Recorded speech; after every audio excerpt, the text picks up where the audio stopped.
for you to shoot? There's so many, you know. I think being in the desert, the Namibian desert, was something that was quite incredible because it gave us context, and you know, it's the oldest desert in the world, and it's something that, you know, was quite incredible.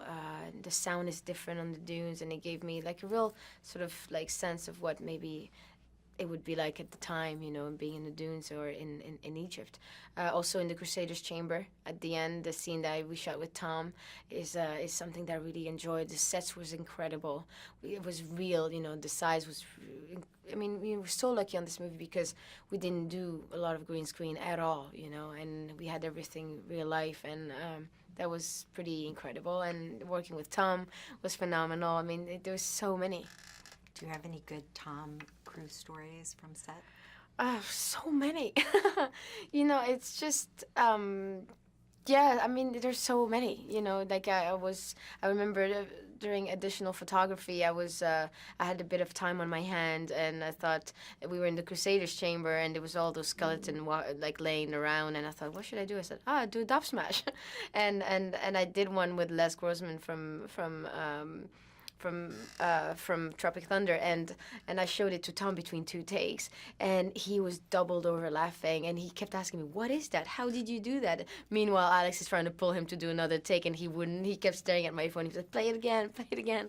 That was a lot of fun. There's so many stories, you know, like us doing all those stunts together. Like, he was always here. He was very present in my face, like checking if I was okay, making sure I was safe, explaining me how the rigging worked, and I mean, every day on set was a Tom Cruise story. That's awesome. Yeah. That's awesome.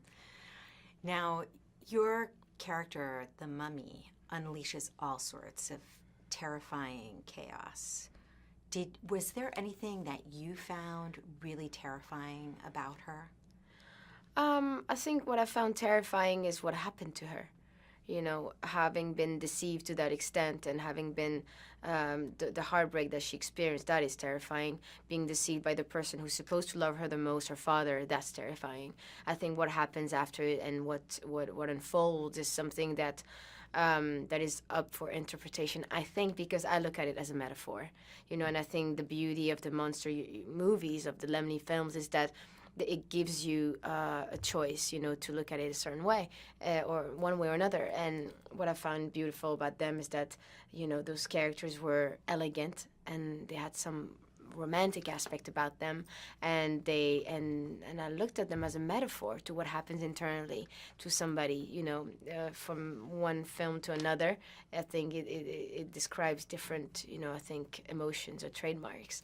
And I think for the mummy, for Amanat, what happens when she goes out of desperation and heartbreak, go and summon the go to ask for Set to give her what she wants. I think that's the point of no return. Her killing her father is her, you know, sort of having no choice but to let behind emotionally, you know, and say goodbye, and having to bury down, you know, something that was dear to her once. I look at it that way.